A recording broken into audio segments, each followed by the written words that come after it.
Hey, yo, what's going on, good people? It's your boy Tez back at you with another Digimon episode review, breakdown, discussion, whatever you would like to call this. As always, first and foremost, if you haven't already subscribed to the channel for your boy for the one time, make sure you hit the thumb button, make sure you like the video, make sure you got the bell notification turned on, and make sure you got it set to all notifications just in case you don't miss out on anything new or different that I may be putting up that you may find interesting and that you want to share out to other individuals. But yeah, guys, episode 32 entitled Soaring Hope. This episode was definitely different. We got a lot of good stuff coming at us, but I can't express to you how dope this was. Like, they have been giving me everything I wanted, and I can't complain. I never will complain, but you know, let's just get into this. So TK and Patamon are being chased by a Fangmon who looks basically like this big bad wolf Digimon, who, when I did the research, come to find out he's basically, if you look at it like this, if Garurumon is the pinnacle of light four-legged Digimon,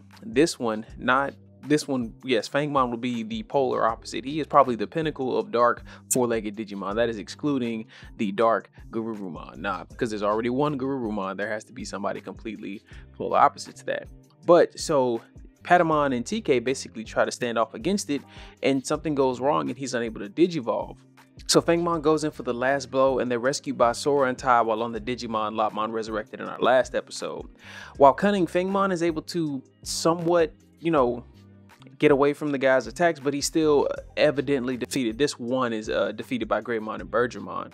But while speaking with Matt, they notice Patamon looks like he's in pain and, kind of hinting at maybe this was from the damage he suffered from fighting Dark Nightmon, or, just with him being submerged in that dark goo, who knows? Like, he's probably suffered for a long period of time, because when we did finally see him emerge, he did look somewhat beaten and battered, and this was probably prolonged, as we know that egg stasis was him slowly digivolving into nothingness, which was pretty bad. And then Matt assures his younger brother that Patamon will be fine. And then we switch over to what I found to be the most hilarious parts of all these episodes, just seeing what's happening with the rest of the crew.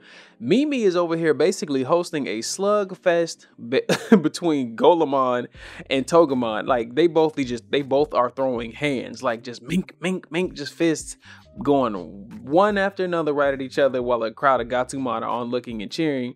But then you see Togemon get that boy the Shoryuken, and it's pretty much over. Like, Mimi's living her best life. She is probably the least worried out of anybody in the digital world right now, pretty much at this point. She is probably having the most fun, and I'm like, I want to live like Mimi if I ever end up in this type of situation. Like, she just having too much fun. Then we get over to Joe, who's still in the hot springs being swung around by a Blossomon who just randomly appeared, which leads to some hilarious dialogue that could be taken out of context depending on the way your brain works. So who knows how you think listening to this, or if you watched the episode, what you thought about it. And then Gomamon rushes to his side while the Nanemon is just still kind of chilling in the hot spring, like they unbothered. Like, bro, we don't have nothing to do with this. We're sweaty, we're bald, we chilling, we doing what we got to do. And then we get back over to Izzy, of course, who is our correspondent news anchorman, letting us know everything that's going on in the real world, which, again, there's still nothing good happening in the real world. But in his background, you see a bunch of Tankmon firing over on a Decadramon, and I'm just sitting here like, bro, how are you flying over this? And why is this just random Tankmon shooting at this Decadramon for no reason? I mean, I'm pretty sure there's a reason, but it just made no sense. I'm like, bro, y'all just were drawing anything this day. I respect it, I appreciate it, but I think y'all were just drawing stuff this day. So the satellites are still, pretty much gonna hit and cause destruction. There's nothing good happening in the human world, and I feel bad for the human world because I am also a part of that world. But when we get back to the next scene, we see Patamon in his subconscious, who he meets Lopmon, as she reaches out to him telepathically while she's off somewhere else, looking into all that's what's happened to him, and utterly letting us know that he's lost a great deal of his powers and his memories, somewhat altogether, telling him not to give up and that a new path can be unlocked by deepening his bond with TK. Which, when I first heard that, I was unsure if it just meant like, oh, maybe we'll see like some type of Magna Angemon type Digivolution appear, which isn't the case. If you've seen the thumbnail and the title of this episode, that is not the case. I just thought maybe that's what she meant, like, oh, we'll see Angemon and then boom, Magna Angemon will appear. Like, I did expect to see Seraphimon whatsoever, just the new ultimate, which would have been still dope. with that, we transition to seeing the vestiges of the 5 other holy Digimon as Lopmon fades away. They are but empty existences, as they claim, that have no ability to do anything but just speak, which I kind of find sad. I was kind of looking forward to seeing the rest of the holy Digimon. You know, we'll probably will see them in a flashback, or they'll probably make themselves known more often. It's, I guess, like their voices may be reached, or they may find a way to be revived or resurrected, or they probably are completely gone. You know, who knows? Like Lopmon, Serafimon, and Ophanimon. Sorry, I meant to say Cherubimon. They're the 3 original main holy Digimon. Like, there's only those 3. We never really knew if there were any others. We knew of holy Digimon, but no one else to kind of complete their ranks like the Dark Masters. Not the Dark Masters, the Dark Lords do. They have 7 of them, which would kind of be cool if we had 7 of the holy, but that isn't the case here. So, with Patamon up, he finally is still not fully able to fly, and him and TK kind of share this bonding moment that gives, give the message of, never giving up and perseverance, which I find that's the whole thing of this episode, not losing faith and not losing hope, continuing to push through, which is a good lesson for a lot of us with the current state of the world, or with anything we're currently dealing with at the time. Like, don't give up, don't lose faith, just keep trying and keep pushing through, and eventually something will stick. Like, keep throwing things at the wall and eventually something will stick. So then we see a pair of Fangmon on the trail of the gang, and Greymon takes the stage as usual, and then atop of a high mountain we see our resident big baddie show up, Cerberumon, or Cerberusmon, whichever one you want to call it, but I'll just be calling it Cerberumon, which leads the charge into battle with the Fangmon. And then Biomon also hops out. Bergermon comes up, and they try and fight Cerberumon, and they only end up being surrounded by more Fangmon, as Garudamon and Metal Greymon kind of get their ass handed to them just a little bit. So Sora ends up somewhat hurt, and Tai isn't holding on too well either, because Cerberusmon is fully energized, and the rest of the gang, they're still tired from like all the fighting. They haven't really had much time to rest by any means, like nothing, no type of rest.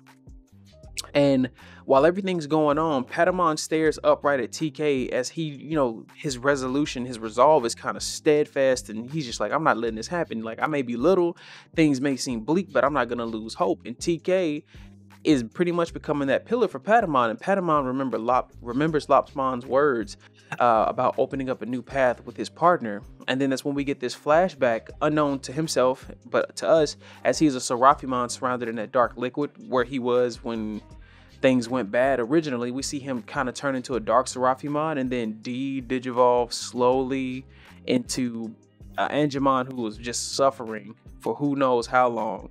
But all the while going through that, he never lost his faith that TK would come and rescue him, or that he would be, united with his partner. Like, that was the thing. He never lost faith. He never lost hope. He never gave up on knowing that TK would come for him. Not knowing, TK, but that bond. But I'm pretty sure he kind of knew it was TK. And then as they both guard Sora, that's when, it happens. A new evolution, an armor digivolution without a digi-egg, mind you, without an armor digi-egg is achieved, which blew me all but away. And then, this is where they're claiming that even if he isn't Angemon, this is Patamon's words, even if he's not Angemon, he will still protect others, as he is the hope. He is the hope of the digital world and many others that are in crisis right now. And then, our boy Pegasusmon shows up, or Pegasusmon, and I couldn't be more pleased. I was like, bro, they're doing everything that you would not imagine. There's so much potential for different digivolutions and chains, and we see these different modes with Metal Greymon and Garurumon, and I'm like, now we got a whole new digivolution. We got an armor digivolution with no digi-egg. So I'm just like, man, what is this? So he makes light of the Fangmon, and then Cerberumon comes in, and he uses this move called Rodeo Gallop, which causes him to spin at a high speed with TK still attached to his back, mind you. And I'm just like, bro, stop the cap. How was he doing this and TK ain't puked? Because he finished it. He rammed right into Cerberumon's mouth and kind of cracked his face and body. But I was more so taken back by the fact that how the hell did TK just come through that escape? Even when Bergermon uses Meteor Wing, like with Sora on her leg, she emulates her whole body and nothing happens. I'm like, bro, this is anime bullshit science to its highest potential.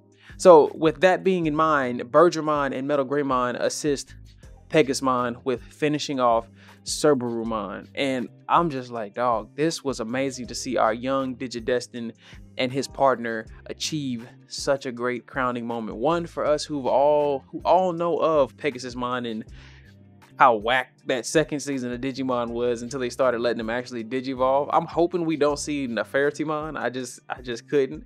But I mean, if we did, it is what it is. But man, this episode was definitely a fucking 10. I mean, the backstory, the plot, the underlying message, the tone. If you got it, you got it. What's understood doesn't need to be explained, my guy. So yeah, folks, I appreciate y'all for coming through, listening to your boy. If you, like I said earlier, if you haven't already, give the video a thumbs up, subscribe, share it, comment. I love talking to you, those who have anything to say, who are big Digimon fans and nerds like your boy. You know, I'm all about this Tentomon train. I'm still ready for my boy Hercules Kabuterimon to show up, you know? But other than that, I will catch you all next time for episode 33. We're halfway through at this point. Come next episode, guys. So y'all be safe, be blessed, wash your hands. You know what else I'm gonna say? Wash your ass, and y'all be good. Peace.